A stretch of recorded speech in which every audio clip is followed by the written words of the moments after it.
Well, everyone, welcome to this special Friday evening live, which appears to be, you guys, what we are pretty much used to after how many years of practice. Let me make sure I got my right mic on here. Oh, seriously? I love this, Igor. Whenever we do our lives, I swear, there's all kinds of issues, including my proper mic not wanting to work. So let's see here if I can recharge this one. All right. So, those of you who are tuning in, we'll get my audio sorted out. I think a lot of people have had a chance to kind of digest what's happening, and it's a real. I guess it should come as no surprise, right, Igor, that it's Friday that they make this announcement Friday evening when you and I would like to have a little bit of a break after a crazy, insane week of work, and we are unbelievably busy largely as a result of our Liberal government and our good friend here, Mark Miller. We'll get him off of the screen because I don't really want to look at him right now too much. What's your thoughts, Igor, initially with this new category changes to express entry? Yeah. Well, first of all, hello everyone. Second, yes, we are busy, and we are so busy, Mark, that it's not Friday today. It's Thursday. We still have one more day to go. And yeah, changes came unannounced, and this is perhaps one of the biggest takeaways here. So beware if IRCC is silent. It's just like a little kid. If you don't hear a sound, then something's coming. And then if they announce it and spread the word about it everywhere, then probably the change is not that big. And yes, we've seen some pretty significant changes. We've seen some categories dropped. We've seen some new categories. And we also see some reductions in the knock codes that remained, actually not remained, but they are no longer present in one of the categories. And we will talk about those changes. We will compare the categories, how they used to look like before February 27th and what they look like right now. So there are a lot of things to discuss. And You're right, Igor. I was just thinking about that. Yeah, it's yeah. Thursday today. It feels like Friday. Usually Friday is when they make the announcements and my whole week has just become a blur. But Yeah. today, everyone, we are absolutely going to break this down. We are completely open to hearing what you guys have to say about this. And we've got a little bit of a roadmap that we're going to follow as we go forward. As many of you likely know already, if we just pull this up, here's what we've got going forward. So these are the categories now. Now we're going to dive in a little bit deeper, but obviously number one, oh my goodness, Igor, this just drives me so absolutely insanely crazy. Okay. Let's just set that aside. French language proficiency, number one on the list, number one in the playbook, number one in their hearts, at least of our Liberal government.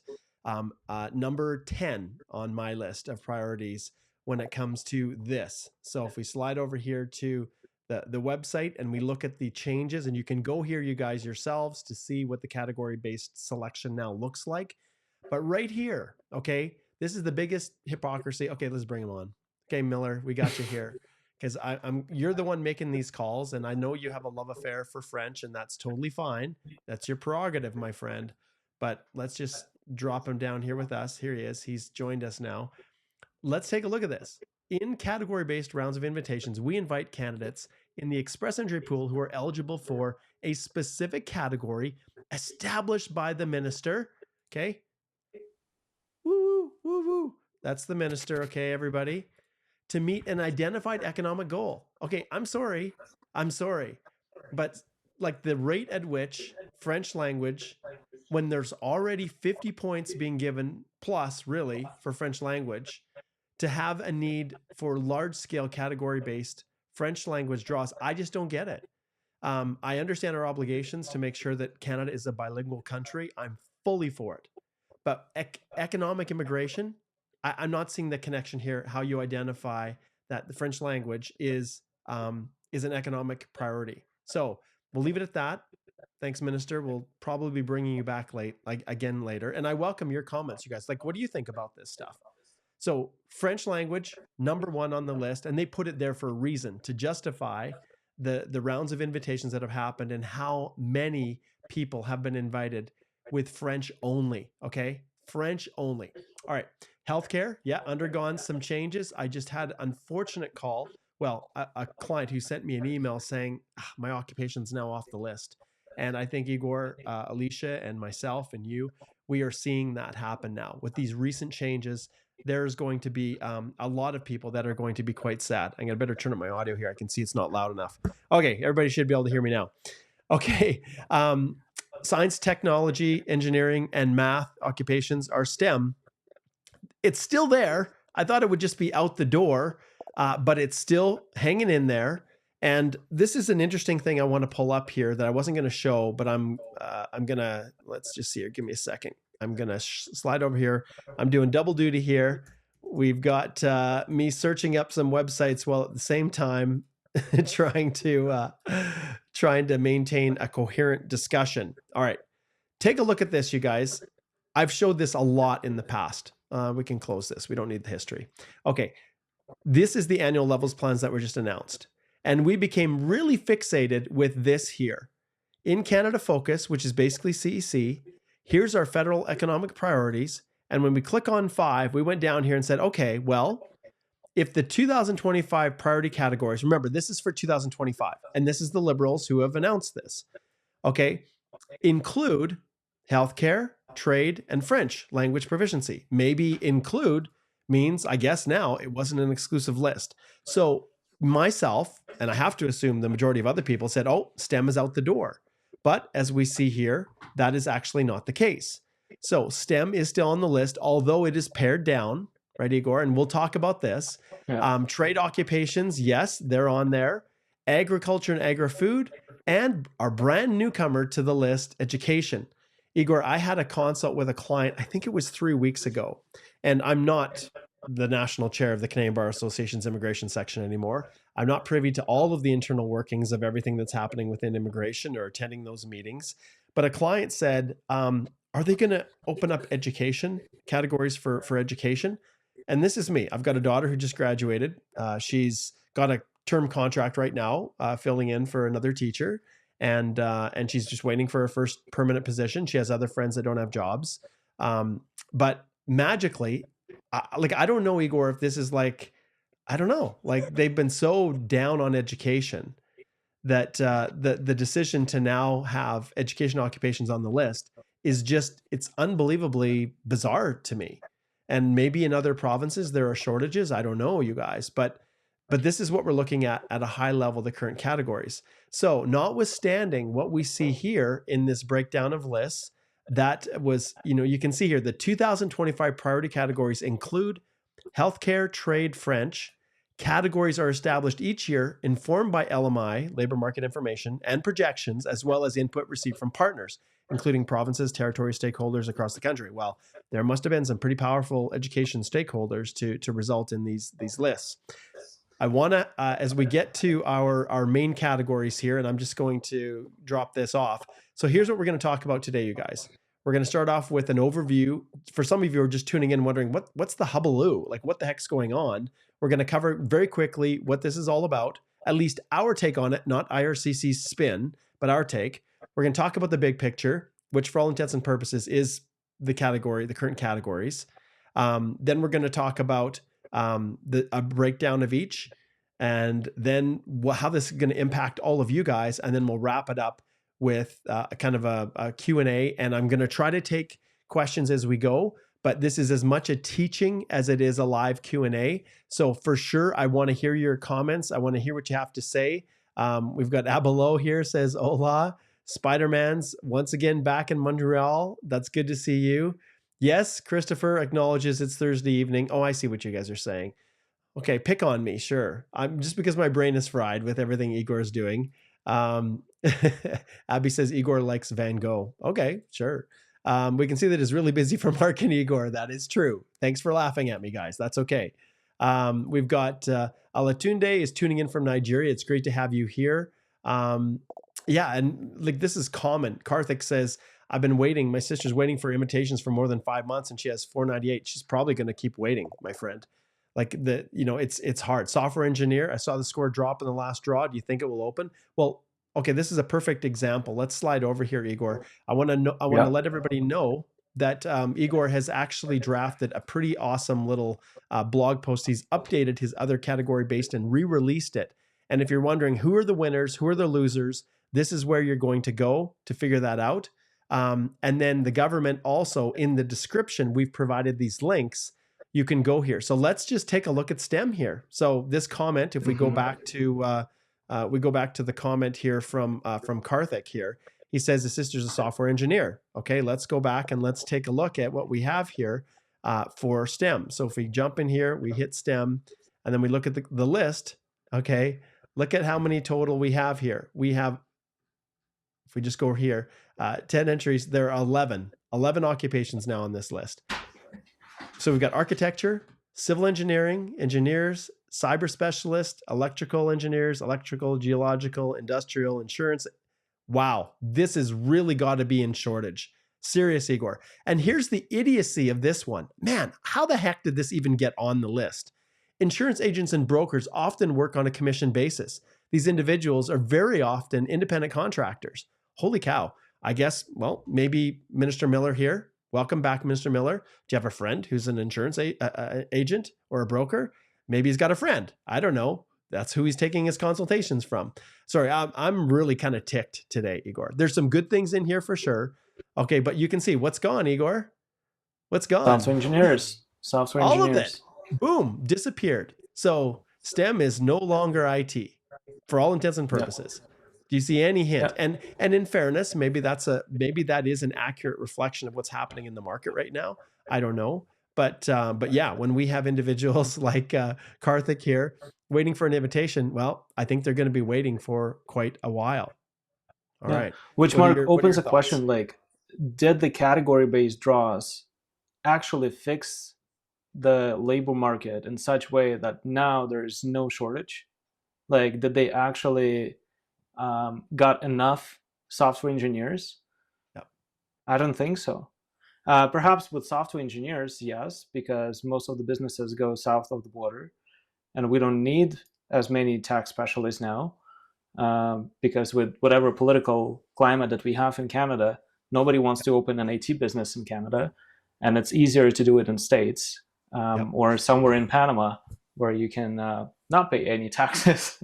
Well, no, it's cost savings. All of our major banks outsource a ton of their phone calls, like the tele, whatever, their call centers, et cetera. So I love this. Hemi. Oh, poor Hemi. I don't think you looked at STEM, my friend. Unless you're science, unless you're like an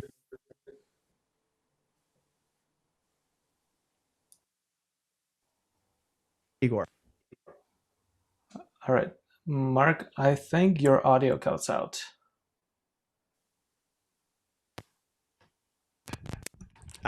Sorry, my mic came. Thanks people for catching that. My mic on my fancy little Shure mic here, the cord came unattached. Okay, I think we're good. Everybody can hear me now? Did you just lose me just recently? It was just for a tiny bit. Okay, no problem. So this is me whining again and complaining. I think this is the day of Mark's whining. It feels like a Friday. You know what? If it wasn't for the fact I have consults from like, I don't know, it's 8 a.m. to like 6 p.m. tomorrow, I would just write the day off and just go into the mountains, I think is what I would do. Anyways, okay, back to what we're talking about. I'm just like French language. I'm shocked at how, yeah. Anyways, okay, back to our discussion here. So STEM is still on board. So Hemi, take a look at the occupations. People are also identifying this. No more transport. Rish also says the added insurance agents. Yeah, I agree. Like this is just, I don't get it. In STEM, I don't get it. There's clearly someone who's yeah. And then the ghost dog, I was in transport and now they removed it. I'm so disappointed. I fear, I hear you. And all right, Minister Miller, maybe send him a message and express your disappointment. I don't know. At the end of the day, Minister Miller, and I just want the Liberal government to take responsibility for all of this, to acknowledge, what has happened and take responsibility for it. when Minister Miller came in, he was very clear that they had made some mistakes. But now, because it's an election, because, you know, who's he's backing? I don't know, whoever the next guy is. What's the Liberal candidates? Mark Carney. Yeah, Mark Carney. My brain is like fried. It really is. You know, you got a love fest for Mark Carney now, and anything, you don't want to have any negative press. And well, my goodness, like this whole crazy situation that we're in is because of your immigration policy decisions. So I guess there's too many Indian truck drivers maybe now. So now they're removing the transport category. Like, I don't know. I would love to see the discussions behind the scenes on how they choose this. Yeah, and it's hard. Well, Ghost Dog, I'll put your other comments up. Why not? He says, like, what the heck? It's happening. So many of us in this field need it to be going. Understand, this person right here, Mark Miller, he does not want you here. The reason it's removed is because they do not feel like all the truck drivers that are foreign workers are needed. And I agree. The insurance agents and brokers in STEM, yeah. And then, well, if you look at cooks in trade, like that they've been in there. So let's flip back right here, Igor, and let's just take a look at the trades. Okay, we'll look just carefully at these again. So trade occupations, these have been shrunk, you guys. There's 25 total, which that has become a priority. But if we look here, painters, roofers, like all of these are all designed for, for helping to rebuild the housing and everything that we need. All of the main trades are on here, and cooks are on the list. So I think, Mark, that's a mistake. It should probably be in agri-food category. Perhaps they will change it later. Well, cooks are, although it's 6, if you go to the actual federal skilled trade, I'll show you that this is where it has been slotted. So okay, if we go perhaps, here, if we look at the federal skilled trade program and we break down here, you can see this here. Mm-hmm. This is cooks and stuff. And so this has been a part of the federal skilled trade, and you can get trade certification as a cook. So the certificate of qualifications for the federal skilled trade program, if they ever did it again, it does include cooks. So I understand kind of why they have it. See if we can find it. I understand why they have it here. People are just not accustomed to having a red seal as a cook, as a trade, but it is considered that. So you can see it's just like, as I look at those categories, one thing I always keep in mind is that when I speak with my clients on the consult, and I'm like, as long as you fit into the category, maybe try searching for a job here in Canada to fit into the category. All you need is like 6 months, right? And then we go through the jobs on those categories and look at where they can start getting work experience. And I realized, like, there's not too many different occupations where they can try to get this work experience in Canada, because pretty much everywhere you need to have a certification or a license or red seal. And so when they put cooks under trades, I understand the logic that you need a red seal to become a cook or whatever certification. But at the same time, so many other occupations require the certification. So like in terms of where to put cooks in, perhaps most logical would be to put it in the agri-food. Absolutely. At the same time, like, makes sense. Something to keep in mind for our viewers is that if you want to qualify for one of the categories and you have a trouble trying to fit in the category with the work experience in Canada because you require the certification for work experience obtained outside Canada, the minimum requirements to enter the job are not applicable. So if you cannot become a pipe fitter in Canada, if you get that work experience outside Canada, they will not ask you to provide them with a red seal. And so that is something to keep in mind there as we talk about certifications. Yeah. River here, who's tuning in on X, says, I can cook chicken. Is it possible to get invited? Hell yeah, maybe, right? Maybe, my friend. So I want to show you guys something here and just show you the tenacity that some people have. And I've talked about this in the past, and we will break down some of the more categories. And I welcome your comments, you guys. Please I welcome your comments. I'll pull them up and we'll definitely address them. But one thing I want to point out, for example, here, welders. In Alberta, you have to have trade certification to be a welder. So you actually have to go through, get your certification, your licensing, and then you can practice as a welder. That's not the case in all provinces. So we had a client just the other day. Well, I shouldn't say that. It's probably about a week ago. I think it was about a week ago. No, it's more like a month ago. We had a client who I had a consultation with him, and he was actually drawn under one of the trade categories. Actually, it was more than a month now. Sorry, all of these days are blurring together. And this is the degree of tenacity that this guy went through. So basically, he was a I guess by his occupation, he was in finance. So he's working in a bank. And he looked at the category-based draws. He looked at the rounds of invitations. He saw the scores that were happening, and he was realizing that I'm not going to get drawn unless I make a change. Finance is never going to be on the list. And so do you know what he did, you guys? He literally went to a welding shop. I don't know where, Mississauga or somewhere in Ontario.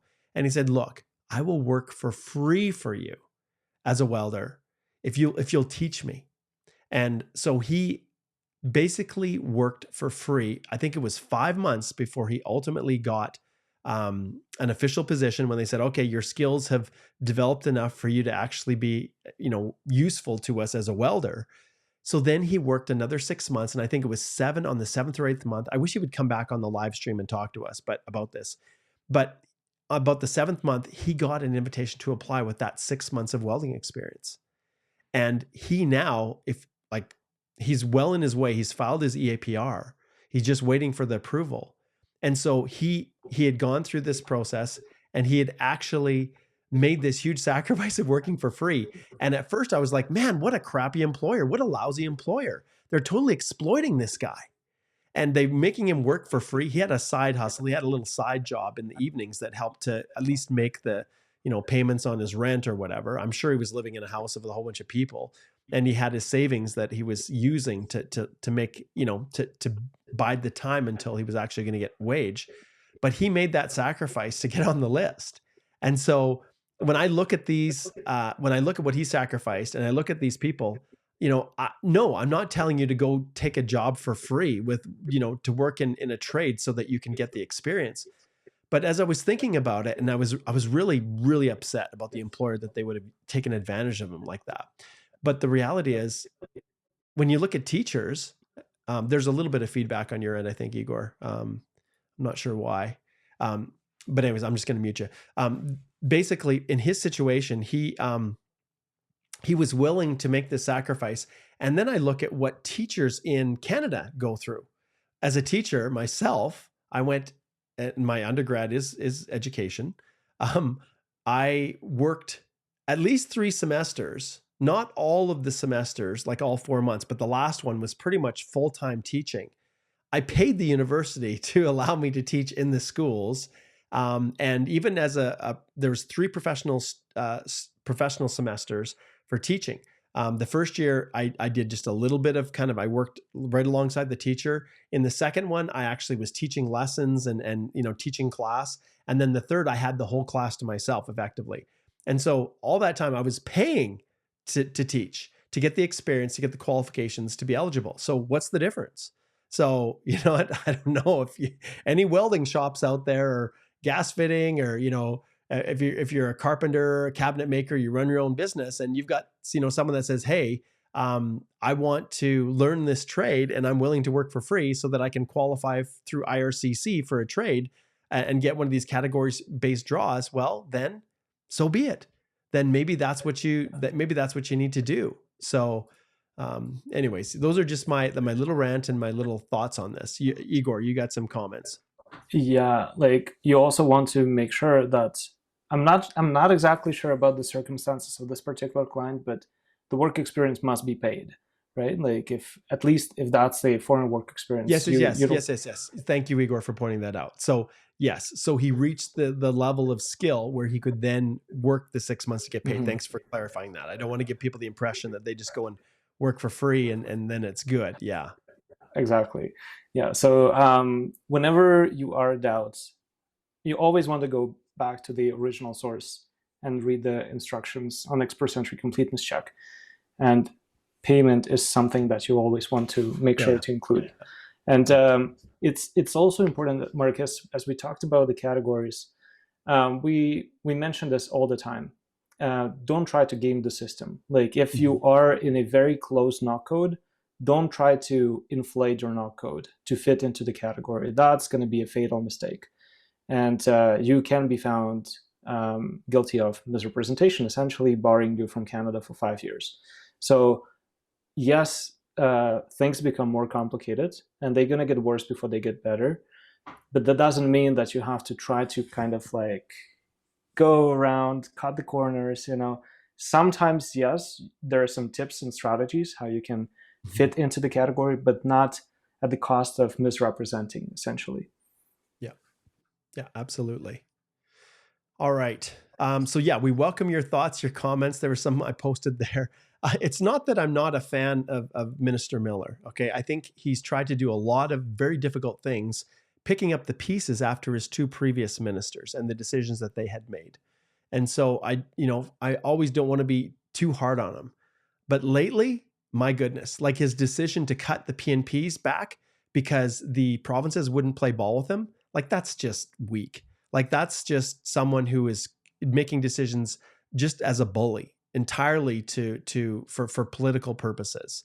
And I get the fact that you're feeling some provinces, Minister Miller, are not taking their fair share of refugees, which is what you've said in the newspaper that you quoted yourself in on X, which you usually do. I get that.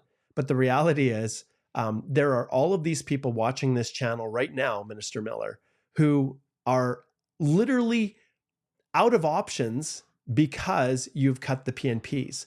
And I'll just mention to all of you guys, this was by design.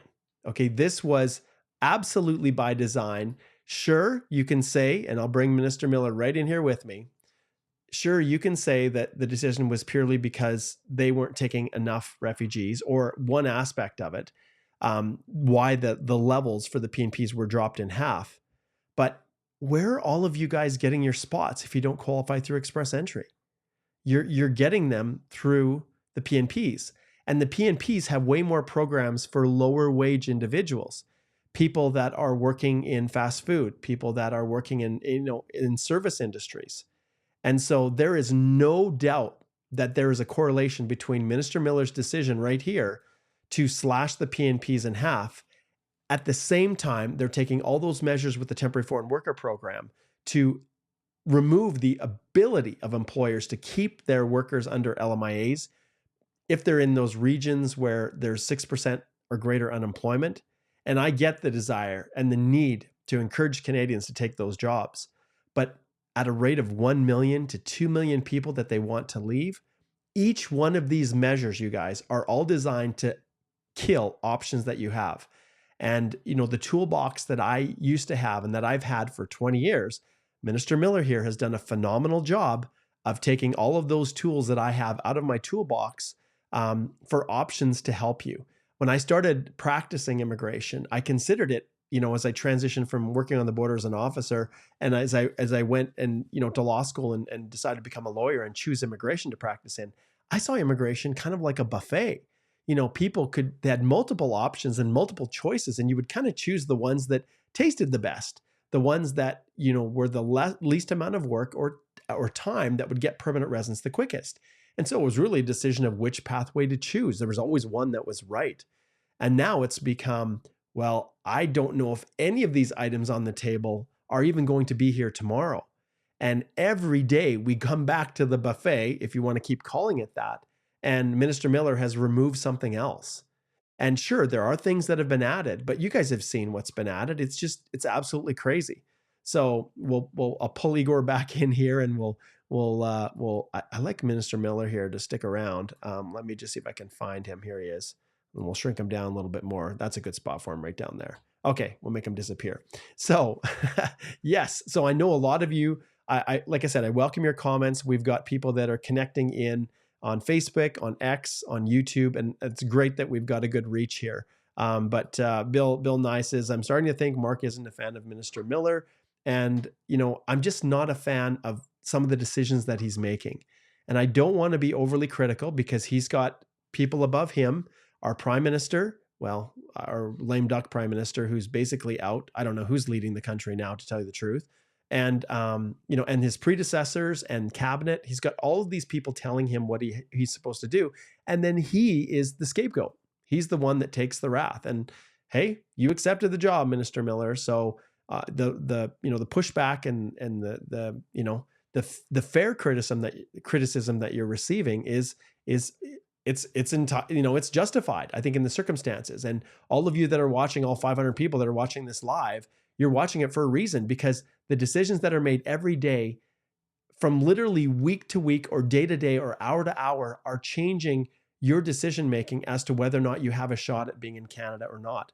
And many, many of our colleagues, including Igor, myself, Alicia, are all in a situation now where we give you advice by the minute. So in other words, the advice that I just gave I don't know how many, had 6 or 7 consultations today with people, literally could be stale dated and outdated as of the evening on the same day. That's the extent to which change is occurring. So when we're giving advice and in the consultations, it's always a view with keeping as many options open as possible. We're going to talk a little bit more about this, but Igor, I want to get back to your blog post that you wrote. I'm just going to pull this up. So if you guys, in the link in the description, you'll be able to come to Igor's blog post, and we will also, this is going to be a podcast episode. And I want to point out that within our, what we're doing here, I'm just going to pull this up here. We've got Minister, got too many things going on here. We are starting a brand new series within our podcast called Express Entry, Getting It Right. And we just released one. It should be up now on police clearance certificates. Before that, it was certificates of qualification. And today it's the changes to the category-based draws. It's critical that you get things right. And so let's start, Igor, and we're kind of backtracking, and I know people are wondering, okay, what's the big deal? What are they actually sharing? But I want to talk just briefly about this, the how this works. And so I'm going to pull up on our website the page that actually breaks down the requirements. And so this is something, if you're looking to wade into these category-based selection, there's some people that are a little bit confused about how you actually present your work history in a way that will get it captured by these category-based draws. And some people are confusing the reality, thinking that their primary occupation has to be one of these category-based draws. In other words, when you're selecting your primary occupation, your primary knock for the purposes of express entry, some people are saying, well, how does that work? If you only need 6 months of experience in one of these category-based draws, then, well, don't I need to work for a full year in order to be eligible? So maybe, Igor, you can just touch on that just briefly. But if we take, the healthcare occupations here, we'll use that as an example. But can you just touch on this and explain it to our viewers so that they understand how this works? Oh, once again, I've got Igor muted here. There we go. Now he's unmuted. All right. All right. So when you create an express entry profile, it asks for your primary occupation. And so if you don't qualify for a Canadian experience class, where you can have a combination of different work experiences to at least 1 year, then for Federal Skilled Worker Program, you have to have at least 1 year of continuous work experience in one occupation and one knock code. Now, if you have 1 year of, and we're talking about Federal Skilled Worker at this moment, if you have 1 year of continuous work experience, and on top of that, you have either 6 months of work experience in one of the knock codes from the category within that 1 year, or an additional 6 months somewhere else, then you can qualify. So essentially, for Federal Skilled Worker Program, yes, 1 year of continuous work experience is mandatory. It can be 1 year of work experience in one of the knocks in eligible categories, or it can be 1 year in non-eligible knock code for the category. But then on top of that 1 year, you should have 6 months in a knock eligible category. Yeah. For Canadian experience class, this can be a combination. So you can have a 6 month of work experience in in a knock code that fits within one of the categories, and then you can have 6 months of work experience in another skilled occupation that doesn't fit the category. Combined, if you hit 1 year, then you are eligible for Canadian experience class. Yeah. And just to kind of summarize things too, the main point that I want to highlight for you guys is that when you are applying, you do not have to have your 6 months of welding experience as your primary knock when you're completing your profile. It can be any work history that you've listed that is eligible, right? So if we go back here again and we look at this, like Igor indicated, so you just have to have accumulated within the last 3 years, at least 6 months of full-time continuous work experience or an equal amount of part-time experience in a single occupation listed in the below table in Canada or abroad. So one thing I will give the category-based draws, we've got a lot of clients that are outside of Canada now that are French speakers that are now getting drawn, whereas before it was exclusively in Canada. And so what I'm saying here is if you are in Canada, and like Igor identified, if you're in Canada and you're going through CEC, you're going to have multiple occupations at times to accumulate that 1 year of full-time work experience for the purposes of qualifying for the CEC. But you could be a software engineer, which is your primary knock, but have 6 months of welding experience that's continuous full-time paid within the last 3 years and still be eligible. So you don't have to list this as your primary knock for it to be captured, I guess is what I'm trying to say. And yes, and Mark, if you're outside of Canada and you have the 1 year of continuous full-time, then that 6 months, once again, can be, as long as it's within the previous 3 years and it meets its requirements, it will work. Yeah, Igor. Yeah, and then one other thing that is kind of like this tip that people don't usually think about is, let's assume you need to obtain 6 months of work experience in a knock eligible category, and in Canada this profession is regulated. We'll take, for example, I don't know what knock to pick, but regardless, if that's an occupation that is regulated in Canada, but you work remotely for an employer who's outside Canada, not a Canadian employer, you can technically remain in Canada physically and continue working for a Canadian employer, and at the same time work full-time for your Canadian employer and foreign employer remotely. You can accumulate Canadian and foreign work experience at the same time. Remember, it's not like in Europe where you have 40 hours, which is a typical full-time workload. In Canada, it's 30 hours. So as long as you hit 30 in Canada working for a Canadian employer and 30 for a foreign employer, you meet both. You can claim points for both work experience at the same time.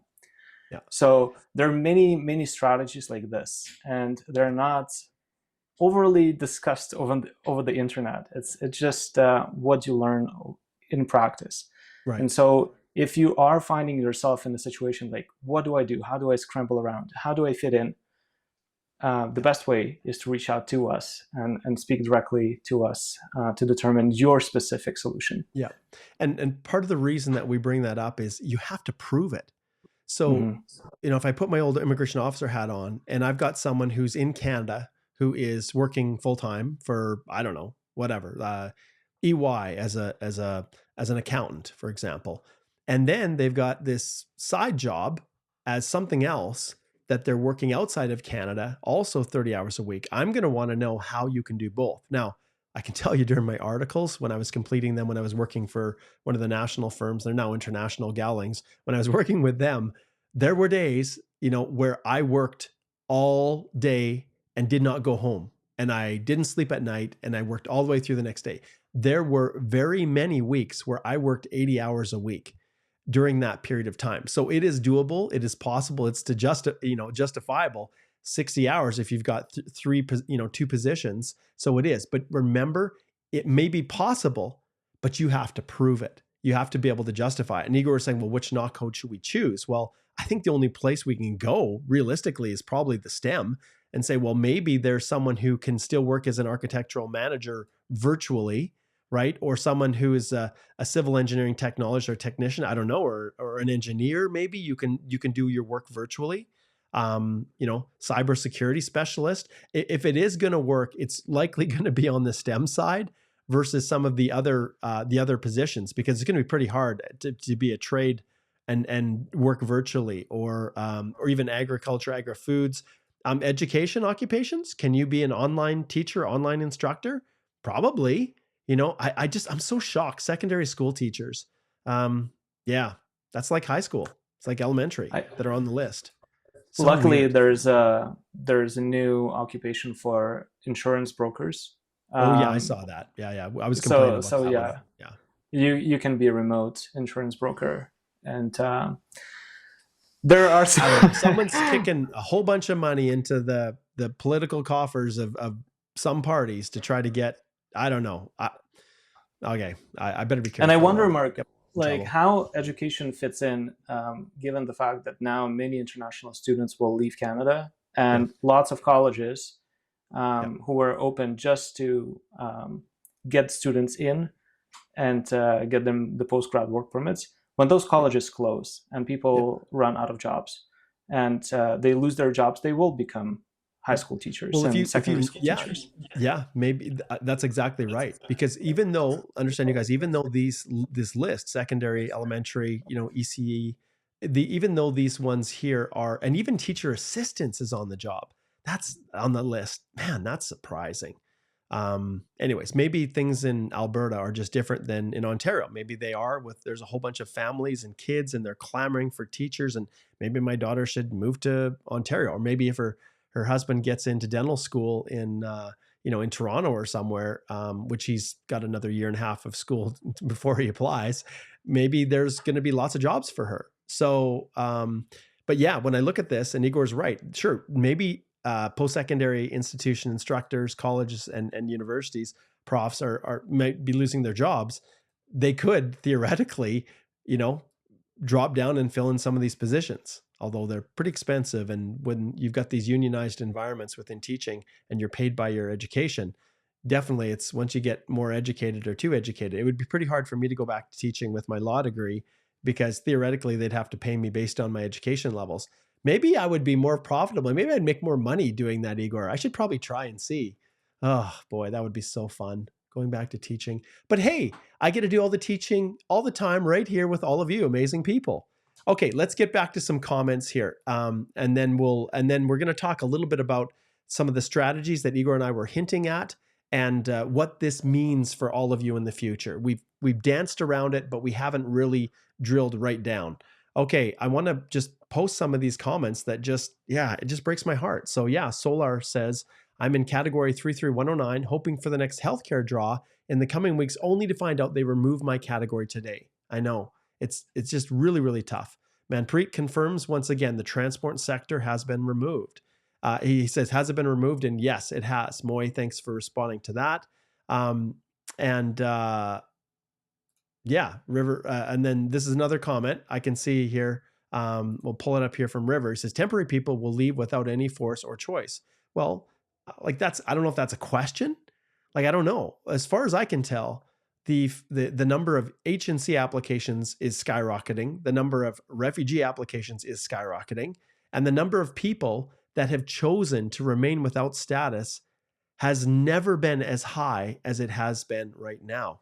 And Igor, this is another thing I'll just point out to Minister Miller and his predecessors.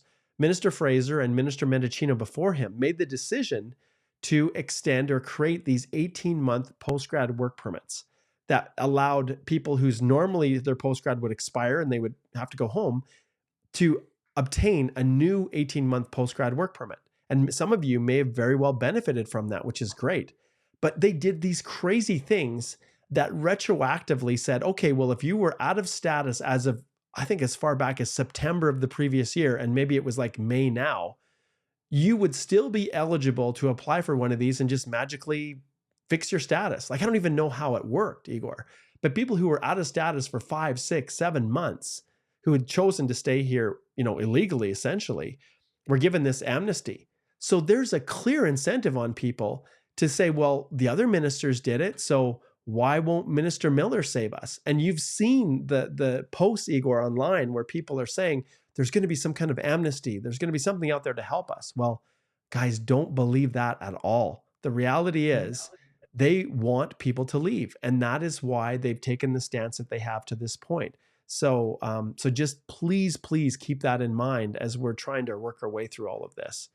And I cannot help but mention the out-of-status construction workers in Toronto as another example of how over time there are some programs that provide amnesty to out-of-status individuals. And I would be actually surprised to see if after the elections a program like this would be announced. I think there will be a lot more crackdown on out-of-status foreign nationals in Canada. Perhaps if the Conservatives don't win the elections, maybe there will be some programs. But yeah, it's hard to predict. And Mark, there is a comment from Manasi. We'll come back to the honest comment in a second. But Manasi says there's a new construction industry announcement coming tomorrow. So I would not be surprised if that will be an announcement providing amnesty to someone. Yeah, Minister Miller has repeatedly said this, that their focus is on building houses, right? And it's so amazing. Like, there are so many different factors that play into why we do not have enough housing right now. It's not just people, it's materials, it's supplies, it's the permitting, like the process that's required to actually build.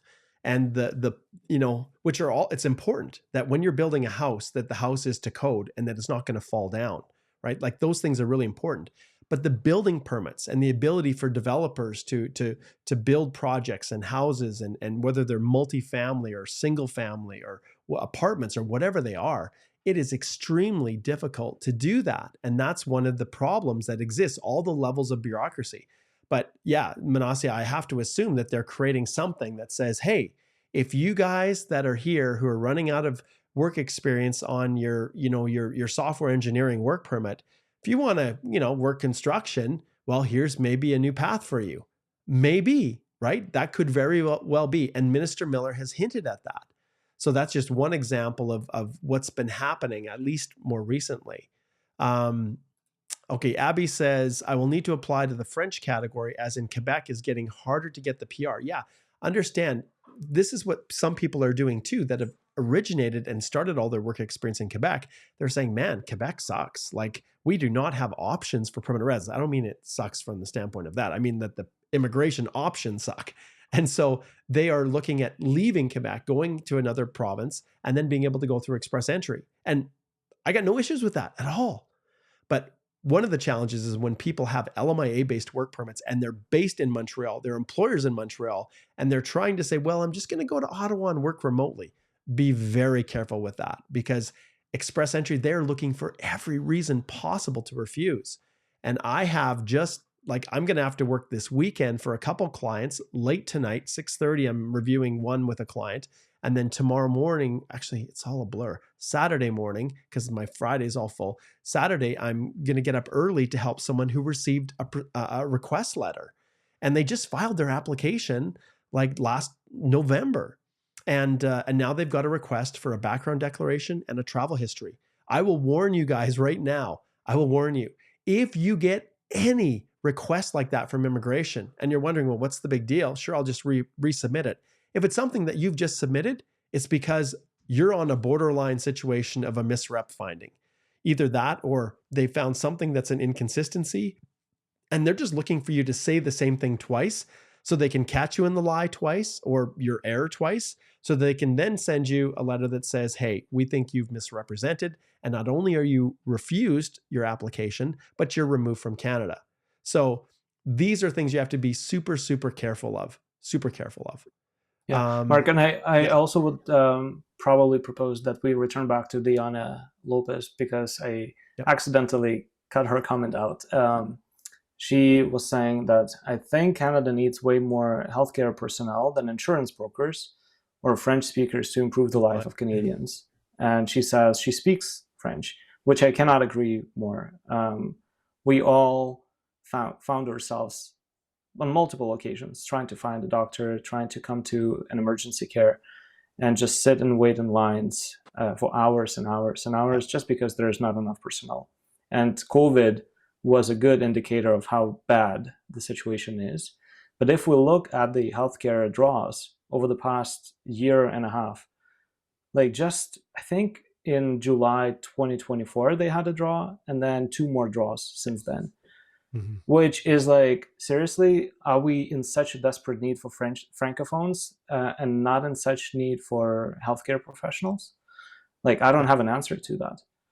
And I don't like in the same way, let's pull this up and let's just look at it, because this is something that really bothers me, because you can see here that just on the 19th, so French language, 6,500. Okay, and remember, Minister, I've got you still here. Remember that each of these individuals is already getting 50 points for their language, the French language. And because you need to qualify through the French language proficiency. Like if we go to the rounds of invitations and we go back, let's see here. Looks like they're messing with me here. I just want to, how the rounds work. Maybe this is our link here. So if we go to, no, I'm going to pull up this one. So if we go to French here and we look at the requirements, it's an NCLC 7, right?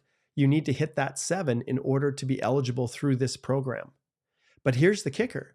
7 is also what you need, and if we go over here for the CRS criteria, to get the extra 50 points for the purposes of the skill, basically the extra 50 points, the additional points here for French language, to get this extra 50, you also need a 7. So if we break it down here, you can see an NCLC 7, and if you speak no English or even a 4 level, that's 25. And then if you have a CLB 5 with English plus the NCLC, you're getting 50 already. And that doesn't even include when we go to the point breakdown for the core human capital factors. There's additional points even here that some people just forget about. First language, yes, but there's even additional points for second official language, up to 22 extra points.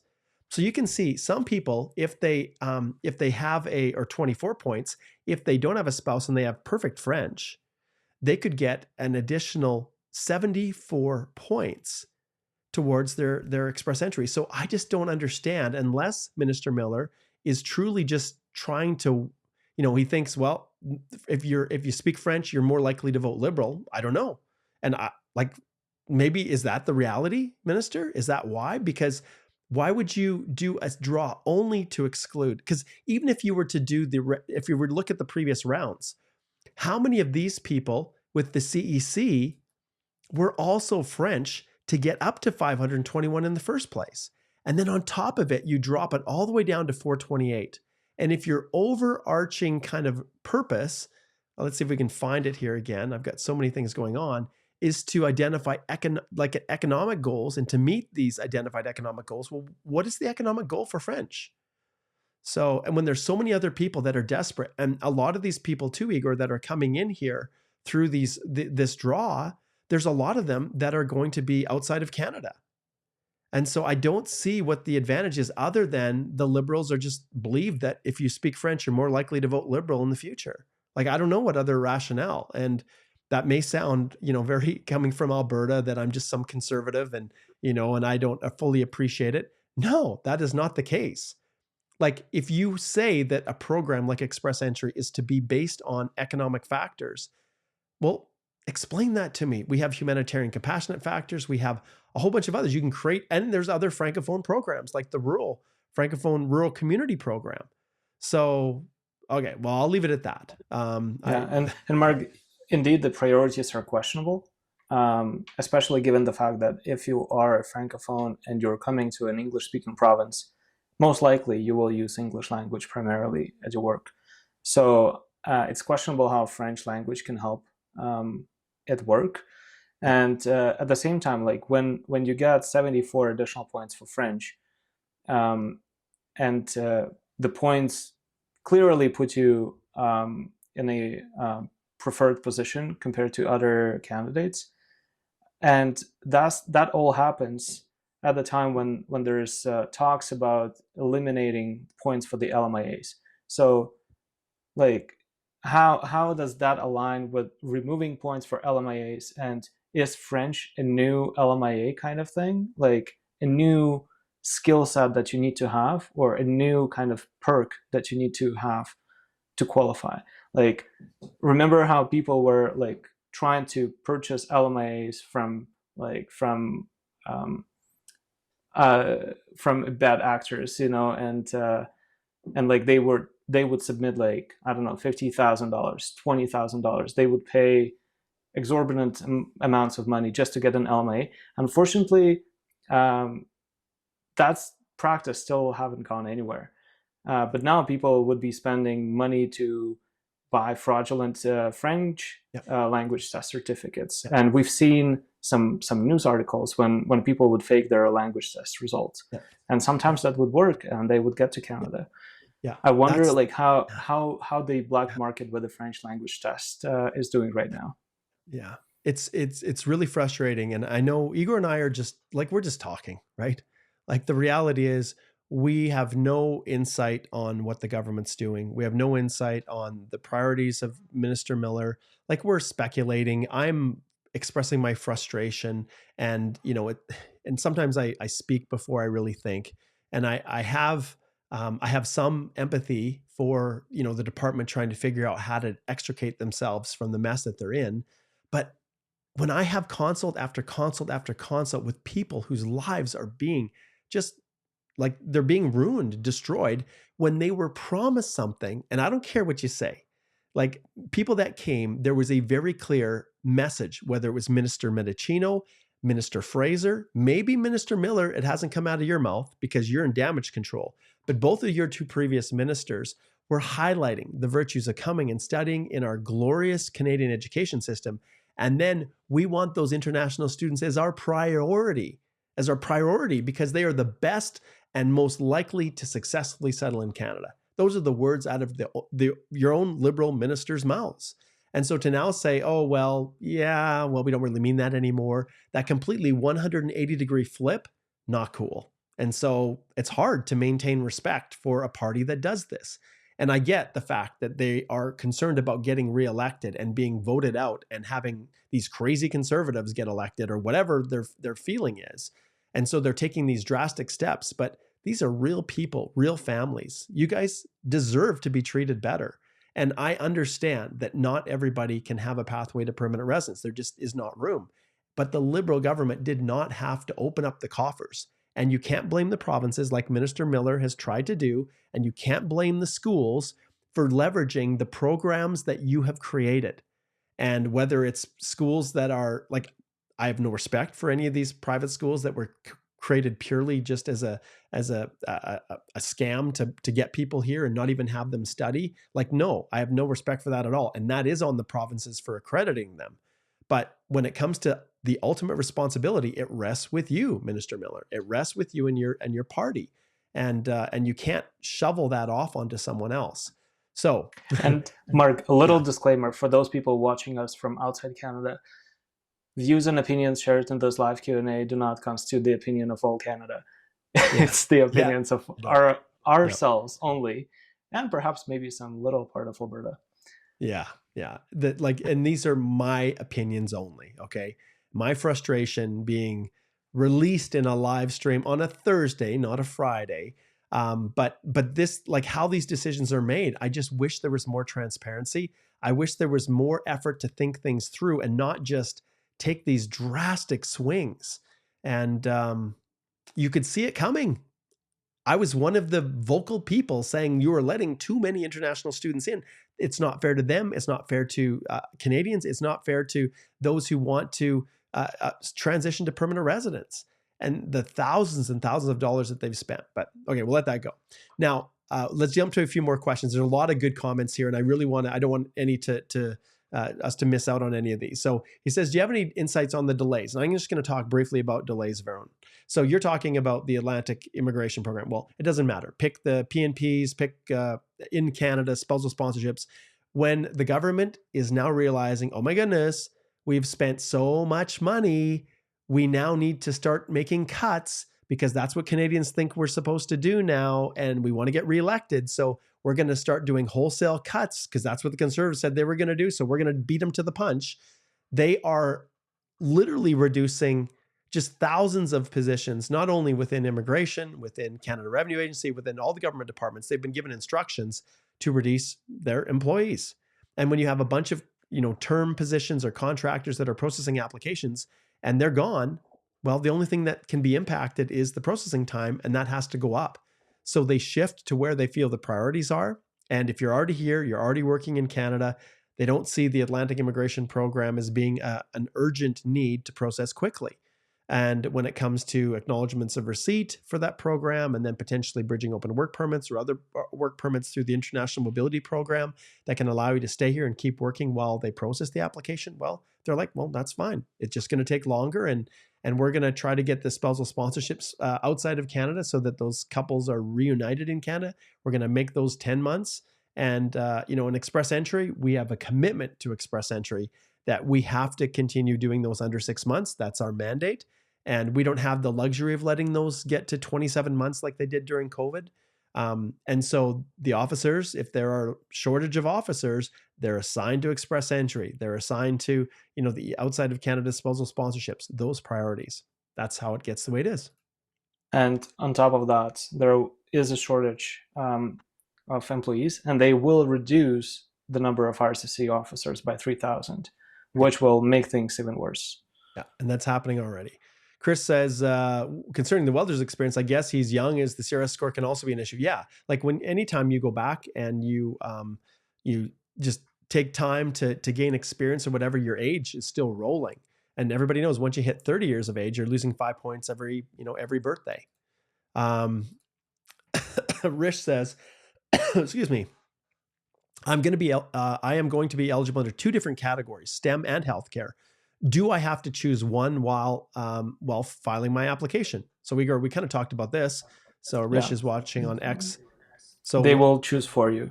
Yeah. Regardless of what you want, whatever draw happens first, you either have to accept an ITA or deny an ITA and wait for another category. Yeah. And all you're doing is entering in your work history into your work history section, and then it's IRCC that makes all the other decisions. Melissa says, how do we reach out to you? Well, in the description of the video, there should be one for X, but if wherever you're watching it, you can easily find the link to connect with us. I'll just show you on our firm website here. This is where we have Igor's blog post here. But in here, you can see Speak to a Lawyer. Just go to holthelaw.com, HOLTHELAW.com, and then just click to Speak to a Lawyer. And it's really easy. You can actually book a consult right now. It's all automated. So Alicia, myself, Igor, we're all here to assist and help in any way. Okay. Estef says you can, okay. He says you can be the next Prime Minister, Mark. No, thank you, my friend. No, thank you.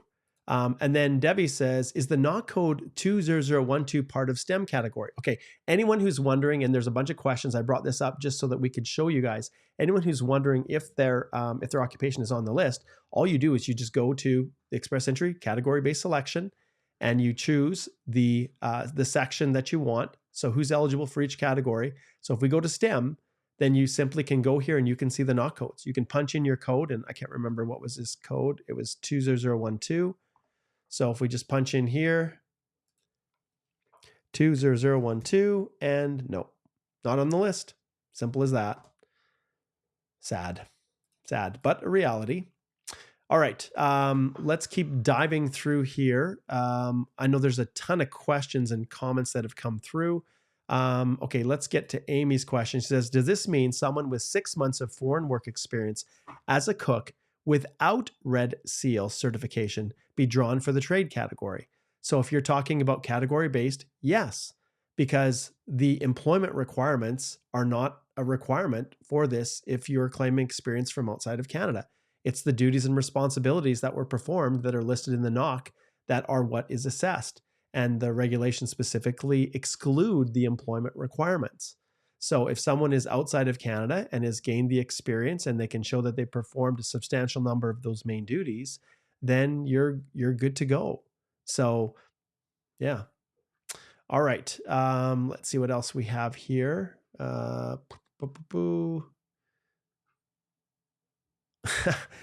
Haxorus says, I think insurance brokers knock code is a straight up typo. It would be if it wasn't for the fact that they actually listed the name too. So, John David, he says the country is going down the drain by permanently killing the immigration. Well, here's the thing. Like, let's go back here and let's just look at, let me see if I can find this one. I've got so many pages. So this is the reality. Okay, guys, they're not killing immigration. So yes, the numbers are lower, but in the Liberals' tenure, they have increased the numbers substantially. So when I started my practice, oh boy, early 2000s, the annual levels plans were around, I don't know, 250, 260,000 total. And what the Liberals have done for 2025 is they've taken their ramped up projections of 500,000 and they've reduced them down by 105,000 down to 395,000. Then those 395,000 they've pegged for this year, they have, obviously you can see this used to be 4.4% only a few years ago. Now it's ratcheted up to 8.5%. And you can see here, they have this 29,325 target that they're trying to hit for this year. So if you go into the rounds of invitations and you're trying to figure out, okay, well, how many have actually been issued so far? You can see that it's easy for them to say, well, look, for 2025, we've only issued 6,500. But the reality is, because so many points are attributed to French, a large portion of these PNPs could be French speakers. A large portion of these CECs could be French speakers at 521. Because like I said, if you're a completely fluent French speaker, you can get up to, 74 extra points, 50 plus 24 for the second language. And so keep that in mind when we're doing the calculations. So how many of these? So have they already hit their threshold? I don't know. Like, this is early. So and who knows? Maybe they're concerned if the Conservatives get elected. I'll bring Mr. Miller on. I wish he could answer the question. Are you concerned that if the Conservatives get elected that they're going to stop doing French language and therefore you won't have as many new votes for your party? I don't know. Boy, I'm glad Alicia's not on this call. She'd be like losing her mind because I'm speaking so freely here. I'm going to get my channel canceled by YouTube is what's going to happen because I'm so critical. I don't mean to be so critical, but it's hard not to look at these situations and just, this is my baby. Like, immigration is the thing that I have spent the last 20 odd years or more of my life. And I'm just so sad to see what's happening to it. When the Liberals got elected in 2015, I don't think there was very, very few, like maybe, like there's maybe one party that was kind of anti-immigration. Everybody, it was a no-brainer. Canada needed immigrants to continue. We're a socialist country. We need the workers to then, pay into our social systems to then help with the retirement of the baby boomers. I think everybody felt that way, but the Liberals just went a little crazy, cray. Okay. All right. And I apologize to anyone that I'm offending in the process of giving this diatribe here, whatever you want to call it. Well, apparently John David says Francophone is politically motivated, but everybody has their own views. Okay. Tio says, can you work for an employer outside Canada, even if you're on a closed work permit in Canada? While in Canada, of course. Well, yeah, you can do whatever the heck you want. You can be a digital nomad, Tio. You can be here as a visitor and continue working for your employer abroad, right? Jeff says, housing crisis is caused from NIMBY liberals not wanting to lose money on their Airbnbs. Permitting is not hard when things aren't corrupt. There's an opinion. Once again, these all the comments that we pull on are in no way a reflection of the opinions of Holthe Immigration Law or the Canadian Immigration Institute or the Government of Canada or the Minister of Immigration or anyone else related. These are all everyone's individual opinions, and that's all they are. All right. Okay, so Evie says, hi, as all of these new categories will come from 4,100 slots. Does it mean lower draw sizes? I don't know exactly. I think he means within like tier, the 4,000, whatever, 4-level tier. We'll just have to see, Evie. We'll just have to see. Okay. All right, let's see here. All right, Spidey says, I said this a long time ago. They should have some data showing Francophones would vote Liberal more, Mark. Well, I'm sure there is something. Anyways, Let's see here. We've got a lot of people asking, is this, is my occupation still on the list? And you guys, we've showed you can just go there and type it in and you can see if it's there. And you can also go to our website and check out the latest blog post. I have to admit, the whole blog post was written very fast, without as much analysis as I could put in there. But I will be working on fine-tuning the article and making sure that it is as accurate as possible. We wanted to get it out as quickly as possible so that people kind of have a breakdown of what's changed. So you can see here, we have the occupations. We've got each of the individual categories. We've tried to identify what's changed. We probably have missed some occupations, but in our haste to get this one out for you, like Igor said, he's going to be going through revamping it and just making sure that there's that everything is 100% in line with what's happened here. Okay. All right. Okay. Let's go to a few more questions here. Igor, I don't know if you have any other comments as I've been rambling on here like a crazy person, but I feel like it. I feel like I'm a crazy person right now. No, I think our sentiments align with people. We are frustrated. People are frustrated. It's hard to predict what's going to happen next. It's hard to digest how whatever's happening aligns with whatever people were promised before they came to Canada, and how the economic needs are met by the decisions that they make. So lots of questions and not so many answers. Yeah. Gagan says, now there will be only category draws, no regular draws. Well, no. Remember, if we go back to the annual levels plans here, you'll see that they expect to have federal economic priorities, which are these targeted draws, and then in Canada focus, which is theoretically CEC. And they also still do have provincial nominee program draws. So if we go back to, I've got so many pages open here. Let's see. Okay, if we go back here, you'll see that there has not been a true general draw, which means federal skilled worker program. The PNPs can include federal skilled workers, but the CECs and technically the category-based draws can also be considered for federal skilled worker consideration if you're eligible under the FSW. But if we look back for a true general draw, and you know what, maybe it's better to just go here and just type in the filter. I remember when I did a session with IRCC, just testing this system out. So April the 23rd was the last time we had a true general draw. And then that was also that was so weird, federal. This was the weirdest one ever though. February 2nd, 2023, when they did a federal skilled worker one. That was just so strange. So strange. Because even then, the number of people in Canada was skyrocketing, right? People were just, there were so many people. Then why are you bringing more in when you have all these people here that have already, become settled in Canada? So, yeah. All right. And Mark, maybe while we answering this question, you could pull up the webpage. I sent you the link in Teams. It's the actual news release from today. Oh yeah, that was actually, I pulled that one up here. I already had that tab one open here. So if you go to the third paragraph, there's the answer. So I don't think the focus. Yeah. I don't think there will be many general draws, if any at all. It's going to be all CC, in my opinion. And so remember, when we talk about this, the focus will be to invite candidates with experience working in Canada to apply for permanent residence. It doesn't mean it will be exclusive, but what it does mean is that if there are individual draws, like we were identifying here, I got so many, these round types, it's unlikely that we're going to see federal skilled worker. It's unlikely that we're going to see a general draw like this that is open to anyone from inside or outside Canada. More likely than not, it's going to be exactly as we're seeing here. A lot more French, PNPs, and then if we go back to the last healthcare, it'll be these category-based draws. That's what we can expect, you guys.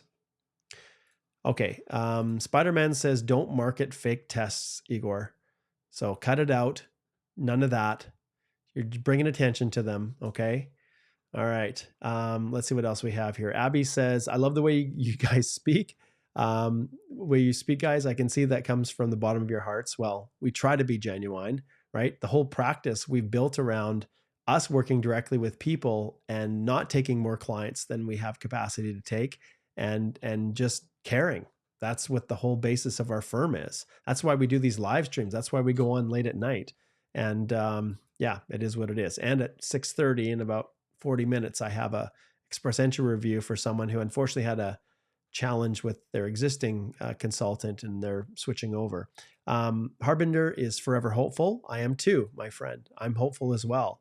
Ankit says, is there still any chance for agricultural draw? Yeah, but that's not one that we agriculture is crazy. Yeah. It's agriculture's been decimated. So once again here, you can see if you look at the occupations, we have a grand total of 1. So we used to have the farm workers on here. And so once again, Canadians, you better get ready because I think PV Mart, and actually I think PV Mart's shutting down. All of you Canadians out there who are looking for jobs, there's going to be jobs on the farms. There's going to be jobs at the feedlots. So get your gumboots out because you're going to be sloshing around in cow manure up to your knees. So get the high ones because according to our government, yes, agriculture and the specialized livestock workers and that kind of occupations, farm managers are just not a priority. Igor, I can tell you that here in Lethbridge, if I was to look north of Lethbridge where we have all of our feedlots, there are thousands of Mexican workers who are working on these feedlots who, fortunately, Lethbridge is under 6% on unemployment. So they have the ability to continue getting LMIAs for them because Canadians just don't want to do that. I grew up on a farm with the cattle and my gumboots and the manure and everything else. And my personal favorite was when it came time. Should I tell that story? Sure, I'll tell it. When we were on the farm, sometimes cattle would have problems with the birthing process, and you'd have to reach in and help to arrange and get the calf pointed in the right direction. So if you watch some of the vet shows on Netflix or whatever, you'll see. Well, the worst is when the cow also simultaneously decides they need to kind of relieve themselves in multiple forms. So the soft kind of form, the watery form, it just, yeah. So you can imagine like it's kind of spraying in your face and a little bit getting in your mouth. Yeah. So some people may not necessarily want to do that as an occupation for a long time. But there are some wonderful people that are willing to step up and do that, right? If it means an opportunity to come to Canada. And I have the utmost respect for them. And some days I feel like I'm back on the farm, but that's a separate discussion. So yes, if we look at agriculture, it's decimated. So unless you're a butcher, retail and wholesale, you're no longer on the list. Like, I don't even know why they have the list other than maybe Minister Miller really likes the butcher down the street and has decided, oh, I'll keep it open for you and then we'll shut it down after you're done. Okay, just to qualify here, like I'm just talking kind of goofy right now, and I don't mean 90% of the things. Well, 90. I don't mean 65% of the things that I'm saying. But when this situation is created, I think we're all in a position where we're just frustrated. And anyways, okay. Oh, I've got myself into so much trouble. Okay, let's continue down the path here. Okay, let's see here. We've got so many comments. I'm trying to pull some out here that work. Emmanuel says, can nurses claim points for certification of qualifications in express entry? That's a perfect question, Emmanuel. Okay, I'm gonna tell you to go to our website, not that one, this one. Go to our blogs, and I think maybe we didn't. Actually, you need to go to the podcast. That's where it is. The very first one in our new series, our new podcast series. We'll just go right here to the one on Apple here. So the very first one in our new express entry, Getting It Right, is certificates of qualification points. So this is determines, and in short, no, you can't. Okay, that's the short answer there. But this certificates of qualification points, we talk about this at length. And if you go to our YouTube channel where many of you are watching this live, Alicia and I just did one on this exact topic so that you would, because there's so much confusion. So in short, no, nurses are not considered to be trades. Cooks are, like we indicated, And actually, I think I still have that window open. Oh, I've got so many things open here. Is it this one, this one, this one? If you want to know whether or not, in short, you go to the Federal Skilled Trade Program and then go to the NOC codes, because your work experience, if you want to classify it as a trade or be eligible, you have to be in one of these. So group 72, major group 72, 73, 82, 83, blah, blah, blah. But there are exclusions in here. And then this is like your chef cook kind of combo there. But these are okay. All right. So that's what you need. Watch. If you haven't subscribed to the podcast, subscribe to it. If you haven't subscribed to the YouTube channel, do that. And you can get notified and you can listen to an awesome little entertaining podcast while you're commuting to work. While you can commute to work. Okay. Okay. And you can see here, Harbinder says user support techs eligible for any of these draws. I don't see it, but help. No. Okay. We just talked about this. IT has been gutted, decimated. If we flip back to our list here and we go to STEM, which is where it used to be housed, you will see here that there are no, we'll drop that one out. There are no IT left standing. I don't think there is, Igor. If I look at the limited list here, mechanical engineers, it seems like the list even shrunk further since we opened this up. Wow. Yeah, it's very, very, you can see architectural managers, civil engineering techs, engineers, civil engineers, cybersecurity, electrical technicians, electrical engineers, geological, industrial, insurance agents and brokers. Man, this is so goofy. They should Minister call it Miller. SAM, What? not STEM. Oh, and then mechanical engineering technology technicians. So you can see that's it, you guys. That's it. It has been gutted. I would love Minister Miller, like, explain, like, how in the world did insurance agents and brokers get on that list? I just don't know. All right, guys. Well, there's an occupation for you. But one of the things that I want to point out, most insurance agents and brokers work on commission. And when you're working on commission, that usually means you're an independent contractor. Well, I shouldn't say that. You have to be an employee to claim Canadian work experience. If that brokerage just treats you as an independent contractor and pays you as such, that is not employment. There was another person who asked, how does this affect self-employment? Well, you can't claim self-employed work experience, Canadian work experience. All right, let's see here. Oh, this is funny. Bill Nye says, liberals are tied in the polls now. We'll see come vote day. We'll see. All right. Let's see. Oh,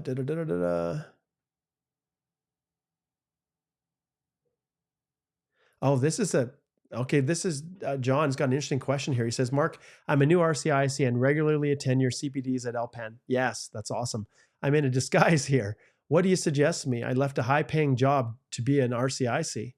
I don't know. Like obviously Igor and I and Alicia have worked really hard over the last 5 years to build this new little firm up to where it is, to have the presence we have, to be where we're at. I can't really speak to, your decisions and whether you stay in RCIC or whether you go back to your other high paying job. But, ultimately that's a decision you're going to have to make. That's a tough one. That's a really tough one. I feel for you.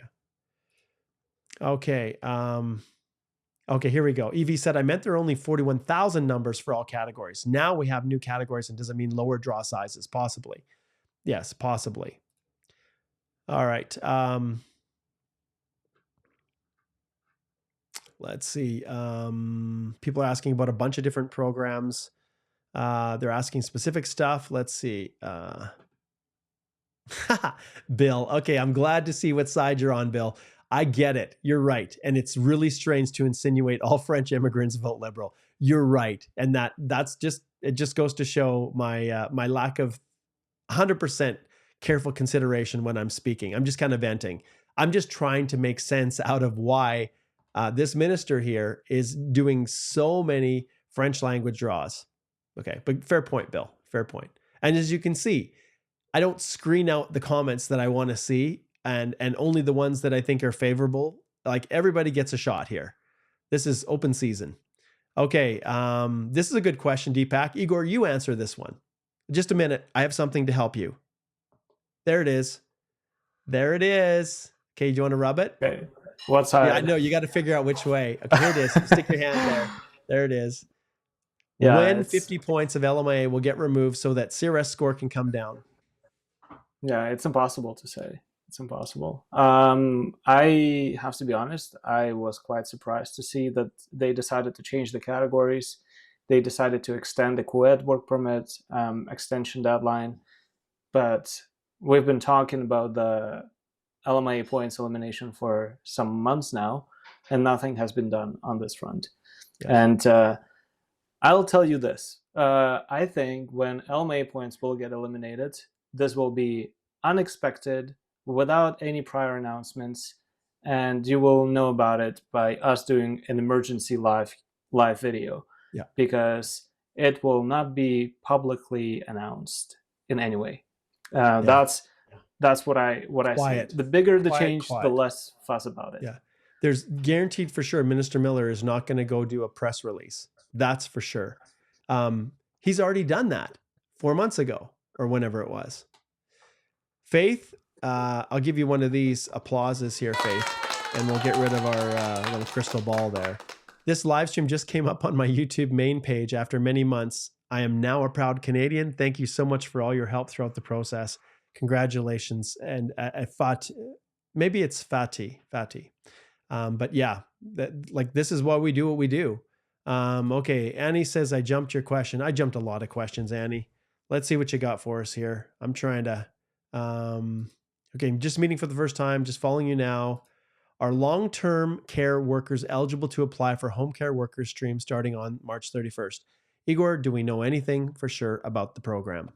Well, actually, Mark, they've released some requirements about the home care pilot, but our day has been so busy, and we haven't. That has not been on our radar. Yeah. Yeah. But I know that yes, we know some details now. We can actually try to search for those. Sure, I'll let you work on that. I'm gonna have to. We're like just about an hour and a half here. I think we might have to shut this down. Any last questions? Throw them in there. Harbinder says, I agree. They should call it SEM. T knock missing. It's true. They should just call it SEM. That is so true. Okay, yeah. Mark, I sent you the link. Okay, and yes, Ghost Dog. IRCC wants FSW to leave. You know what, Igor? Maybe for that question, we'll hold off. This one really is about category-based draws. And so just for those of you who are on the YouTube channel and follow us, remember every Wednesday morning at 10 a.m., we do our live Q&A where we answer anything. This one, we're going to try to limit it at least to the craziness that's going on. But it looks like we've kind of whipped through a lot of the questions. And, if you're asking about, can I do something? That's something, Shane here, and that I encourage you to ring the bell. I ring the bell, and that means you need to slide over here to our firm website and just click on Speak to a Lawyer, and you can book a consult. And if you're wondering what's going on with us, you can check out our Google reviews. At the end of the day, we do our very, very best to try to provide the best service that we can for our clients, to give you practical advice. And I'll be honest, sometimes, yes, I skipped your question, Praveen. I skipped a lot. The reality is there's a lot of times where the advice that we have to give people is, look, you have this option and this option, but you need to consider that going home may be the best option for you. That leaves the opportunity to come back in the future. And we have in our podcast a series, if you are first and new to the channel, called our Time's Up series. And it goes back, it starts on episode, I think it was 149. And it is all directed to all aspects of the difficult decisions that you guys have to make now. So let's see if I can just increase this just a little bit so people can see it a little bit more clear. But episode 149, what to do when your work permit is expiring. This is the kind of the initial kickoff of our Time's Up series. Then the high cost of staying in Canada illegally. My work permit expires soon. Can I change to a visitor status? I had a little jump in here of a different one. 152 was about the US election and moving to Canada. Then no extensions for postgrad work permits. H&Cs, what you need to know when not to claim refugee status in Canada, which is for the vast majority of you, that is your situation. And then no points for LMIA. So that was January 11th. But the reality is, like, we've heard nothing any further on that topic. Applying for a bridging open work permit, there are tons of times people make mistakes because they're not doing it properly. And then now we've transitioned now to our express entry, getting it right. So I want to finish off with just a couple things, but one is the fact that express entry of all the programs actually increased. So if we compare the number of allocations that are being given to express entry candidates, it's actually more in 2025 than it was in 2024. And the reason is because Minister Miller, bring him on board, the man of the hour, chose to reduce the provincial nominee allocations from 110,000 to 55,000. And it was deliberate. It was on purpose. He's expressed why he did that. Largely, it was to punish the provinces for not taking more refugees. But also, they have this big mandate to reduce the number of people in Canada, the number of foreign workers, to get it down to 5% of the population, which means, what is it, like 2 million or something by 2027 or something like that. They're expecting maybe up to 1 million will leave this year. So, but you can see here, this used to be about 100 and I don't know, it was a little over 100. It was similar. It was like 110, 115 last year. And now it's increased. So some of these have actually come back. So there's more that they've pulled back into these categories. So because of that, we know that a lot of people are going to be, the future immigrants are going to be coming through express entry even more so than before. So absolutely, you guys, go and subscribe to our podcast. You can access the podcast on right from our channel. If you go to blog, and it's in the link below, but you can listen to it on Spotify or Apple Podcasts. I think there's another one we're gonna connect it into that we were contacted by they asked us to put it on theirs as well. So we might slide it over there. But this is a great thing that you can listen to when you're commuting to work, and it hopefully won't be quite as opinionated as it was today. So my apologies if I offended anyone. I was a little bit passionate today, and I recognize that, this is dark times for not just Potato Head here. I don't know if I've been much of a ray of hope for many of you, but we appreciate your love there. Lots of love to Alicia, Mark, and Igor. So we appreciate that, Potato Head. That's a great little handle there. That's hilarious. So go to our YouTube channel, subscribe to the podcast, go to our firm website, holthelaw.com, HOLTHELAW.com, and go to our blogs and definitely slide over and read Igor's blog that he just put together that breaks down all of these things, what you need to know, and the category-based draws. So go check that out, and it will constantly, we'll be updating you as we go. I also want to point out, as you've seen right from the beginning, that this video and all of them is sponsored by the Express Entry Accelerator DIY course. And for those of you who are new to everything that we do, we offer courses. And right now, we've had a lot that have come through. Some have come, some have gone. But the courses that we have right now, we have our citizenship one that's coming soon, but we have our temporary resident visa course and my Express Entry Accelerator and Masterclass. So just yesterday, I had a phenomenal group of people that were in the masterclass. And essentially how it works is I have over 10 hours of on-demand content. You can choose the videos that you need, choose the ones that you want that are available. And if you go to the link in the description below, you can subscribe to it. When you subscribe to my accelerator, it gives you basically every piece of information that you need to manage your way through the whole express entry process. And not just that, it is chock full in module 6 of sample documents, like the police clearance video that we just did, the podcast that we just did on police certificates. I highlighted in there that we have a ton of sample PCCs in here if you're wondering if you've got the right one or not. But each of these, including our records of employment lesson, is all designed on how to draft your reference letter, everything for express entry. And we've customized a little custom GPT to help not only build your reference letter, but to help you choose the correct NOC. And there's just tons of sample documents and checklists and templates and everything that you could ever need. And on top of all of this, all of these over 70 lessons, on top of all of these, it's the masterclass. So every 2 weeks, and you can come as many times as you want. because we know people are coming in and then they're popping out. They're coming in and then they're popping out because they're getting their permanent residence. But sometimes people may subscribe now so that they understand what express entry is. And then after that, they will be able to get the benefit, because I have to now update this because the lessons that I did on the category based, I now have to recreate them. And this accelerator right here is it's your access for life. So if you purchase it once and there's an upgrade that I do here in a couple months, or a couple weeks, then you get benefit from that. And you can come back and attend the masterclass with me every 2 weeks from essentially 4 to 6 p.m. Mountain Time on Wednesdays. And so it'll be 2 weeks from this past Wednesday, we'll do another masterclass. And that alone, it's me and you. We had, I think, 20 or 25 people that were in. And, people, when they asked their question, I pulled them on to the screen. It's not like this. It's more like a webinar environment in our Kajabi community, which is where I host the courses. So the link's in the blog. And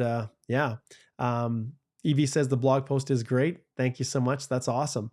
So there you go. Yeah. And like I said, I hope I didn't offend too many people about my French comments. It's more just trying to make sense of what Minister Miller was doing with all of them. So, yeah. So peace and love to you as well, Bill Nye here, we'll pull you up here. I love that. Are you a science guy, Bill? Are you? All right. Signing off, everybody. Thanks, Igor. Thanks for being here. Okay. Take care. Thank you, everyone. See you later. I wonder if we've got a little bit of tunes to... I'm getting you pumped up, you guys. I'm getting you pumped up. See you later.